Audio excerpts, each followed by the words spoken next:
लक्ष्य निर्धारित करना कि हम कार्तिक के जो 7 नियम है, कार्तिक के महीने के जो 7 नियम बताए गए हैं, कम से कम हम 7 नियम में से एक नियम ऐसा पकड़ें जिससे हमारा जीवन सार्थक हो जाए।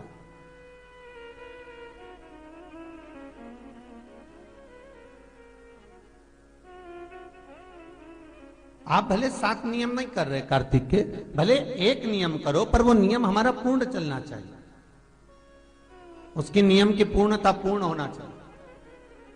आपको कहा था कार्तिक के 7 नियम हैं, उसमें पहला दीपदान, दूसरा तुलसी पूजन, तीसरा भूमि पर शयन, चौथा शरीर पर तेल नहीं लगाना, पांचवा सुंदर दलहन चीजों का त्याग करना, और छठा ब्रह्मचार्य व्रत का पालन करना, और सातवां अपने जीवन में कार्तिक के महीने में चाहे वाणी का संयम हो, चाहे भोजन का संयम हो, चाहे शब्दों का संयम हो, चाहे दृष्टि का संयम हो, चाहे इंद्रियों का संयम हो, वो संयम रखें।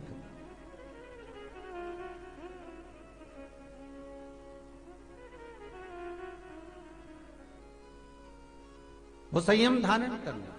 अब हमें ये ज्ञात करना है कि 7 नियम जो कार्तिक के महीने के होते हैं, कार्तिक माहात्म्य में जो 7 नियम बताए गए होते हैं, इन 7 नियम में से कोई एक नियम हम हमारी जिंदगी में उतार लें, कोई एक नियम हम हमारे जीवन में उतार लें, जिस नियम के बल पर हमें परमात्मा का साक्षीकरण हो जाए।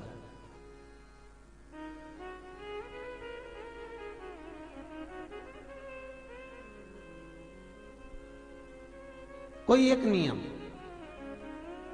अगर आप दीप दान कर रहे हो कार्तिक के महीने में, प्रतिदिन आपने 1 महीने तक दीप दान करा महाराज, तो ये भी आपका एक नियम है। 1 महीने तक आपने जो तुलसी में जल चढ़ाया, ये भी आपका नियम है।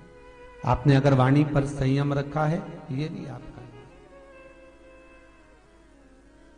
महाराज। एक बहुत सुंदर बात कार्तिक के माध्यम से लीजिएगा अपने जीवन में उतारने के। कार्तिक के महीने का 7वां नियम याद रखना, संयम।